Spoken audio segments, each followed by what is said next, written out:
Hello, my name is Kristine Simelda. Born in the U.S., I am an author, editor, and publisher who has lived on and written from the Eastern Caribbean island of Dominica since 1994.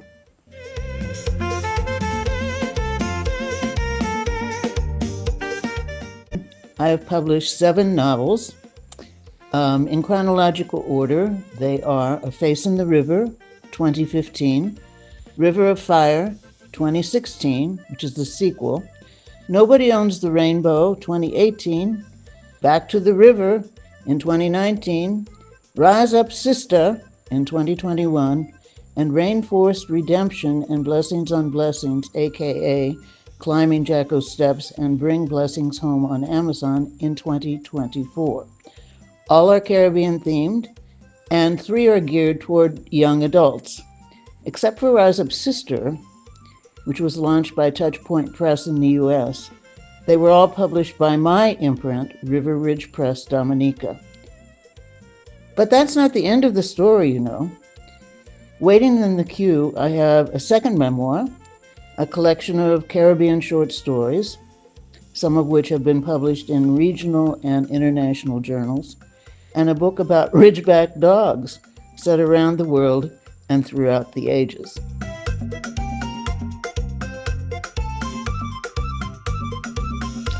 For creative types like me, there is no hard part about doing the work you love. Sure, it takes dedication and perseverance, but I consider expressing myself literarily a blessing and a privilege, even when I'm immersed in very dark themes. Completing a manuscript brings satisfaction and a sigh of relief, but proper publication and promotion can be daunting.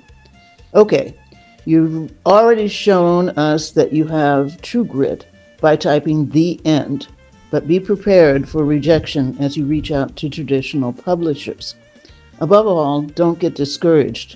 The good news is that these days it's possible to see your work come to fruition through self-publishing and various social platforms. Thankfully, I have a very talented team at River Ridge Press Dominica to guide me.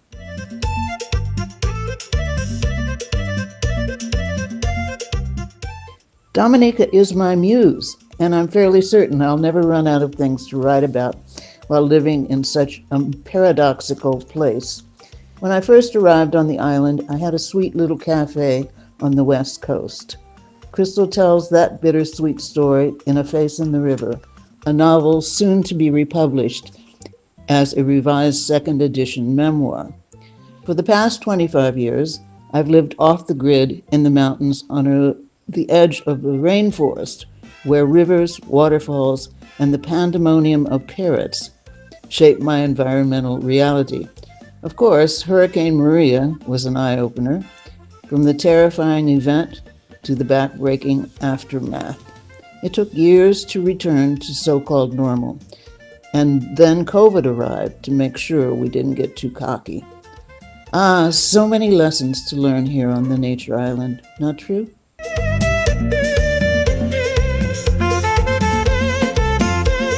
Fact informs fiction. That's an axiom I always bear in mind as I do my research. It's important to get the surroundings right. And although I've spent 30 years exploring Dominica, I tend to set my stories in familiar places. Forests, seaside villages, old estates.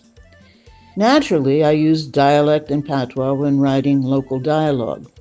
But as an expat, I must tread very carefully. Cultural appropriation is a delicate issue. In the upcoming historical novel, Riverdale, A Tale of Two Sarahs, one of the protagonists is an enslaved African woman. I knew it was inappropriate for me to write her narrative, so I collaborated with a very talented Dominican author, and we're both pleased with the results. Over the years, I've felt the sting of race and class discrimination regarding my lifestyle in my writing. Sorry, but I'm an American, so freedom of expression is an ideal I will defend to the end. As far as I'm concerned, censorship is completely up to the individual, you know?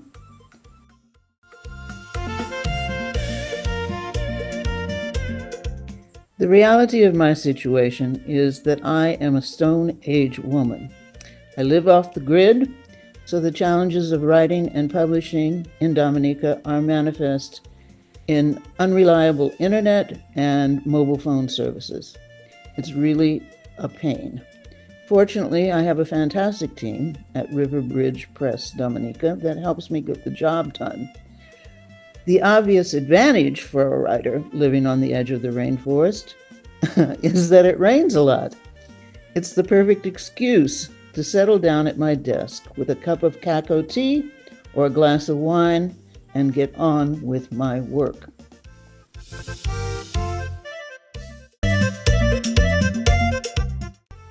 A Face in the River, soon to be republished as a second edition memoir, has always been my bestseller.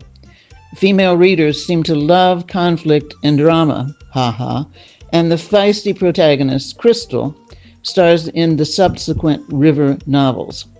If you're looking for an authentic island experience, Nobody Owns the Rainbow tells it like it is from a roots point of view.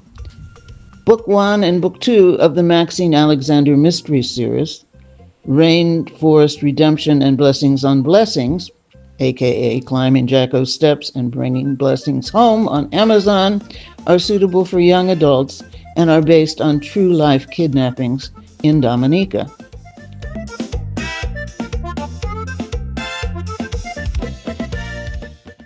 The most challenging book that I've written is A Face in the River. Revisiting bittersweet memories of love, loss, and survival was both gut-wrenching and enlightening. Island living has taught me so many valuable lessons over the years, and I hope I was able to convey the importance of cross-cultural awareness as a necessary component to enduring happiness.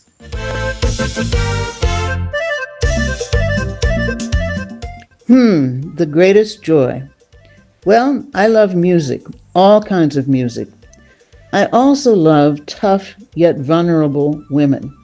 Rise Up Sister is a tribute to a Jamaican reggae artist and a British rock and roll icon who greatly influenced international social, political, and cultural vibes, and somehow managed to stay friends for over 50 years.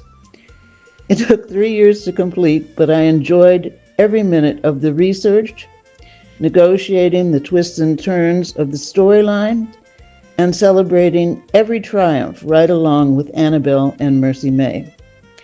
Gratefully, the novel has been reverted to me from Touchpoint Press and is presently searching for a new home with a more dynamic publisher.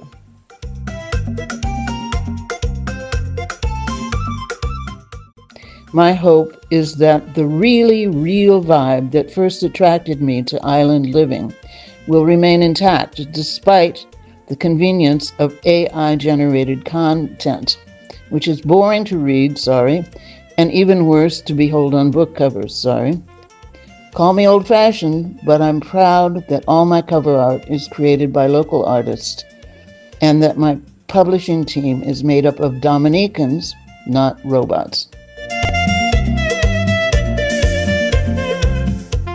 My advice to all writers, whether they're Caribbean-born or transplanted, is to stay focused and write about things that matter to you, whether they are mainstream or not. Your voice comes from deep inside you, so don't worry too much about fitting into a particular niche. The literary wheel of fortune is constantly turning, and one day the arrow of fate will point south toward the magical islands we call home. In the meantime, in between time, enjoy the carnival ride.